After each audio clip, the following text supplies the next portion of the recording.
You're listening to Reimagining Leadership, where I'm focused on interviewing individuals and providing research that helps individuals and organizations to identify and develop the behaviors that will inspire, empower, and compel others to follow your lead. My guest today is Dave Evans, who is a former Air Force pilot and now is a trusted advisor to businesses where he helps them to elevate their levels of success through his personal experiences and what he learned in the Air Force. And that's really what we're going to talk about today, is how do you take that kind of training that he had and help other people to navigate and lead through crisis. There are so many great pearls in here that he provides in terms of behaviors and tactics that we can take to be able to successfully navigate whatever situation we're in. So why don't we get into it? Dave, I really appreciate our opportunity to get back together. I think we were together just a little over a year ago in Minnesota in another crisis, although that was a weather crisis at that point at 40 below zero. I thought it'd be a great opportunity to have you on this episode with all that is going on. It'd be great for you to talk about your background, because I think it plays in very prominently in terms of how do we manage crisis successfully, and then talk about it in terms of how are you doing that with your clients in organizations. Patrick, thanks for having me today. I'm super excited to be here. It's great to see you again. You and your family look great. Following you on Facebook, so I keep up with everybody. It's just really fun. I'm kind of a stalker sometimes to see how the families are doing. Background-wise, so I was blessed to spend 23 years in the military. I did 17 combat deployments over that time and commanded a counter-narcotics unit in South America, as well as the largest air surveillance unit in the Middle East during the pull-out of Iraq and combined actions and ongoing war in Afghanistan. So when it comes to crisis, it's kind of what we were trained to deal with. I mean, every day when we went up with an airplane, people were getting shot at and people were dying, and things would happen, and the plan changed. One of my favorite things to argue or to discuss with people is, everybody loves Mike Tyson, and they go, you don't need a plan because your plan goes to hell when you get punched in the face.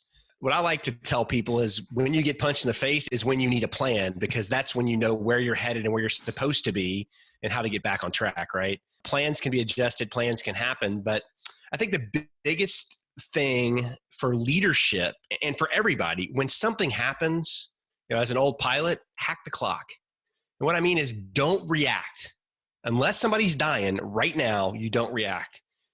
We had this little clock in the airplane that had a little button on it to make the second hand go around when you're starting an engine or whatever. And the deal was when things got bad, hack the clock. Take a deep breath, analyze the situation, look at what's going on with everything. First, maintain control, right? Next, analyze the situation, and then define a course of action that's going to deliver the results that need to be delivered based on the information you have, and make the best decision you can. And if you follow that simple path as a leader, it's amazing how successful you'll be. But I see way too many people jumping off by the seat of their pants right now and freaking out and making really, really poor decisions for their companies, for their families, for the country. So we really need to get back to that core basis of stepping through the process. Now, it's interesting, this whole idea of hack the clock, and I love that phrase. To me, it feels like a muscle though, right? You had to learn how to hack the clock in many regards, right? And I think how did you do that? So it goes back to training, right? Everything you do, and let's go back to pilot training, because that's really where this caught on for me. Air Force flight school is pretty intense. It's a lot of fun, but it's pretty intense. And every day you went through an emergency procedure drill in stand-up. You stand up and they say, this has happened with the airplane. What are you going to do? And the first things you'd say, 3 things that had to come out of your mouth is, I'm going to maintain aircraft control, analyze the situation, and take appropriate action. Every day, like clockwork. I still wake up with cold sweats at night doing it sometimes.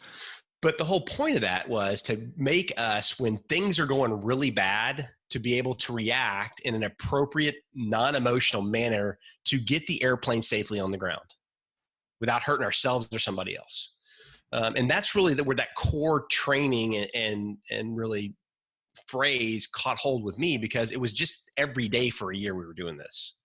And then for 23 years flying airplanes, every time you went up, you would have that in your head. Okay, what are we gonna do if this happens? What are we gonna do if this happens? And you're ready for it. And what's amazing, when an engine on an airplane catches on fire, or when you lose all electrics at night or something happens, you you're so trained and so ingrained just to hack the clock, maintain aircraft control, analyze the situation, and start stepping through your checklist. You don't even think about it. It's almost surreal, Patrick. And next thing you know, you're on the ground and go, what just happened? Because I'm going to do exactly what needs to be done based on the information I have, and I'm going to make a decision. It doesn't mean you're not going to screw up, because you are. Yeah. You can survive, right? You can get through it, even with a few mistakes. When you tell that story, right, it's like automaticity. It just there's a great book, and you may be familiar with it. A guy named Dan Coyle wrote it. It's called The Talent Code. He talks about a couple things. One is work that was done by researcher Anders Ericsson, and many have heard of 10,000 hours, right? This deliberate practice, that repetition. He takes that, but then combines it with sort of the neurologic components of how do we build habits? And it's these connections that you make. And the more times that you do that, this myelin, this thicker coating gets over the wire of that connection, that all of a sudden it just becomes second nature to you. You don't think of it's like tying your shoes, right? I don't think about it anymore. I could do it in the complete dark because I've had that. I've got a shoe tying connection almost. And to me, that's what you're talking about. It is. And how do you work with your clients, especially right now, right? Because we're trying to hack the clock right now, and many people are. How do you help people to do that? I think the first thing is we have the conversation. What's the nearest threat, right? What's the thing that's going to make your business go under today, right? If we don't fix this right now, you have to close your doors. So that's the first question we ask, because if you can solve that problem, that buys the business time. And in a situation like this, there's businesses closing their doors all over the place. And we've had some really hard conversations with business owners and asked that question. And then we build a path to solve the immediate problem first.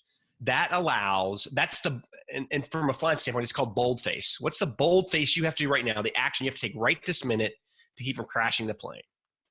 So for your business, what's the boldface for your business for the problem you have? What things you have to memorize to do to solve problems? So a lot of companies are having trouble with cash flow, right? So the immediate challenge is understanding how much you need to sell today, how much reserves you have, and how long you can last, and tell your team that, right? Define the cash flow problem for your team. So your sales team knows, if I don't sell this much today, however I do it, we can only be open for 30 days or 45 days before we have to close the doors. We're out of money. Right. So I would offer to businesses that in a time of challenge, know what your critical actions are to take immediately, and then step through everything else, because that's going to relieve stress. And it's going to give you time to make sound, smart decisions. It's interesting. I think, especially in the environment that we're in today, is now where you're really seeing the need for strong leadership. That no doubt, because it's not about me leading myself, although it's important. It's everybody else that's looking to me like, where are we going? Where are we going, coach?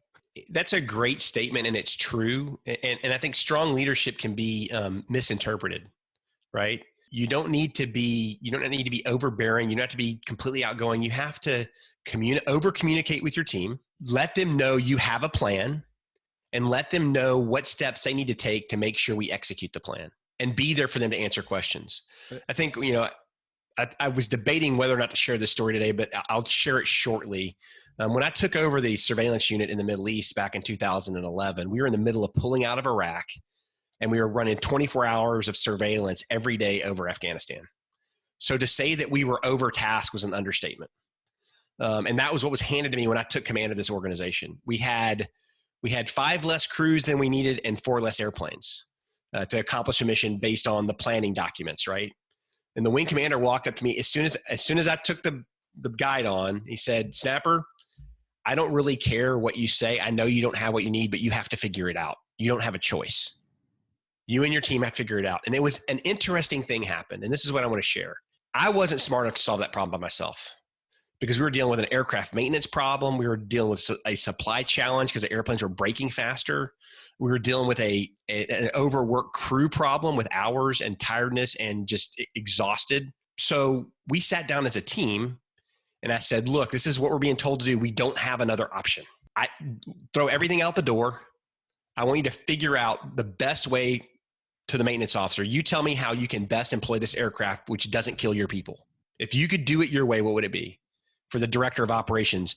How do we manage the crews and maintain the hours? And I don't care what the book says. Let's walk through it and let's lay it on the table. The team came together and came up with the craziest solution you could ever imagine. We started flying airplanes 24 hours a day. We started adjusting how we did maintenance. We started adjusting how we managed crews. What happened is that the mission capable rate for the airplanes went from 80% to 98% over 6 months. And the crew effectiveness rate, the on-station time, went from 92% to 99%. It was the most, and we're flying, we had airplanes airborne 36 hours a day over 2 theaters. It was the most insane thing I've ever seen in my life. But it was because we said, we don't have a choice. So how do we survive? Right? And sometimes leaders have to give it to the team and say, look, this is where we are. This is what I see we have to do. How are we going to get there? You guys figure it out, come back and let's talk about it. Yeah. And then execute what you can. And I think it's really important for business leaders now to trust their team, to empower their team to help them, and not try to do this by yourself, or you will fall on your face. Yeah. And it's so, I love what you said, because to me, it sounds like what you're doing is counterintuitive, I think, from the, right, I'm the leader, but you're saying, I don't have the answer to this. Yep. There's a vulnerability there, I think, for a lot of people that are insecure with their ability to lead other people, that they can't do that because they feel like, I've always got to be I'm in charge, I've got the answers, and people don't trust that. And right? Because nobody ever has all the answers. And you look at somebody that always does that and you're like, they're full of shit. They absolutely are. Right? So there's trust there. Is, to me, what I thought was probably built up is that people look to you and say, here's somebody that really is about all of us figuring this thing out, not here, I'm here to save the day, folks. Step aside. Now, I want to make sure I'm clear to everybody. It wasn't always nice. I mean, there were some cussing matches between all of us, but we opened up the door to allow that to happen, right? We opened the door to people come in and vent and let that emotion out and have that frank, open discussion where you can use words you probably shouldn't use, because we had to solve the problem. And I think when you can set your ego aside and let the team work with the team and let them engage, it's amazing what happens. It's so funny because during that same time, my director of operations, who is an incredible leader and a great man, he called me to the carpet for getting in his chili doing his job one night. He said, do you want to be the DO? You can be the DO. I got onto some crew. It was a longer story, but he goes, you want to be the DO? You can be the DO, but I'd appreciate you letting me do my job. And I appreciated that. I appreciated the open and honesty from my director of operations to say, hey, boss, you're overstepping your bounds. I need you to back off and let me do my job. You know, sometimes we need to respect that and respect our boundaries and empower our teams to do what they can do. And what ends up happening when you do that is the organizational trust that happens is unbelievable. I mean, it is crazy what happens. I mean, I have people to this day, that's been 8 years now.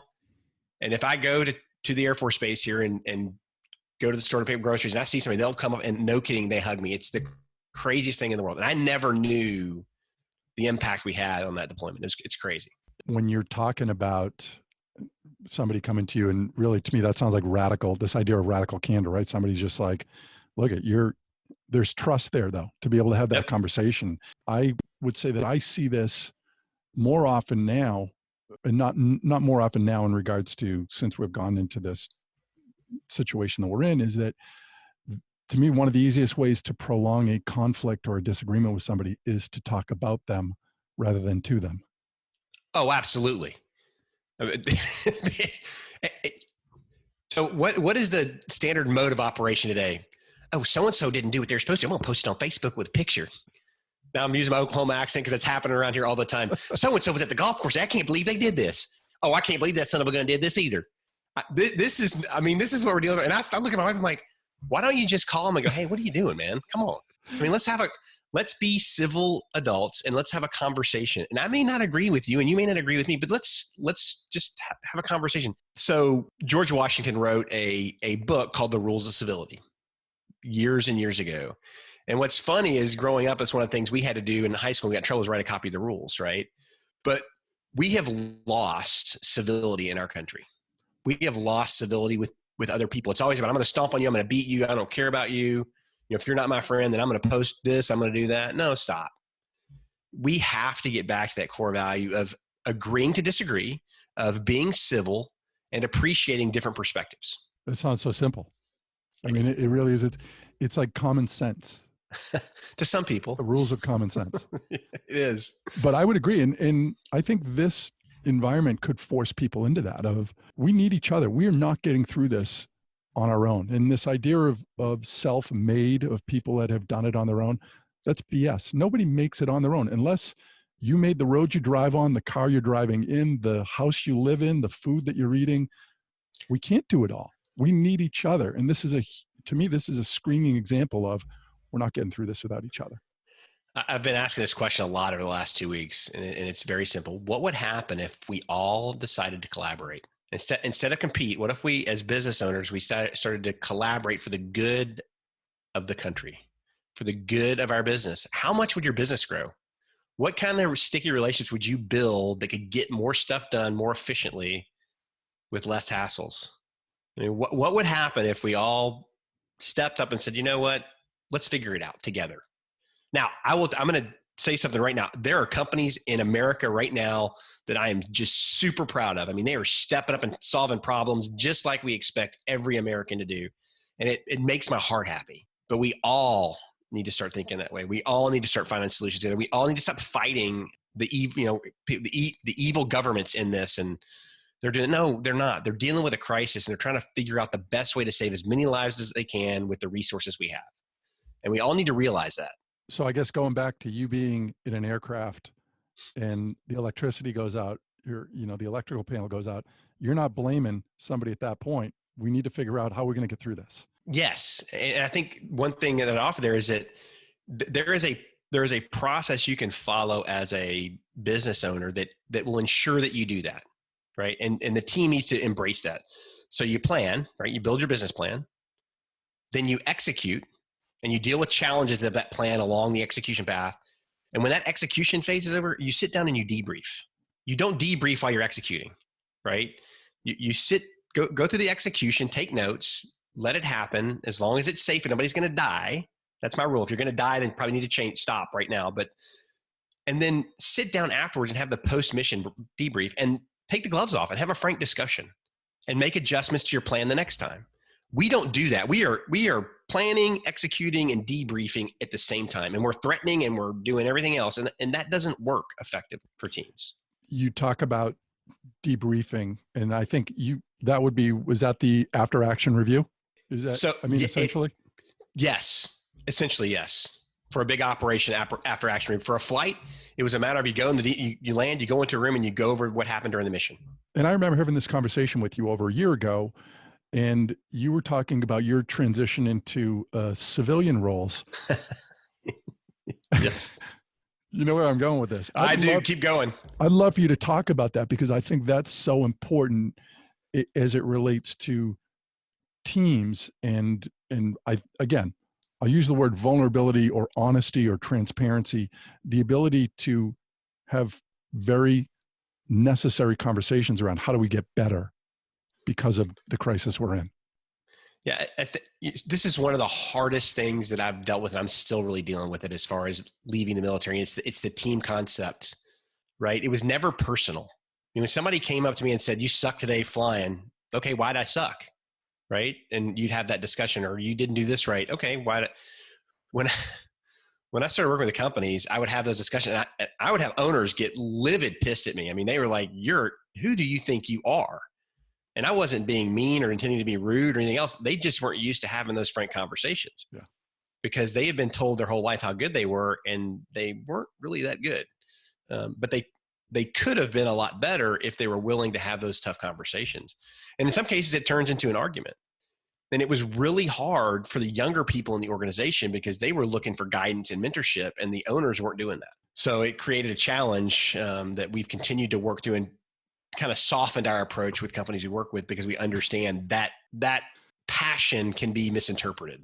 I'm completely with you. I've worked with organizations all the way up to the executive level where they've admitted we've basically just learned how to get along with each other.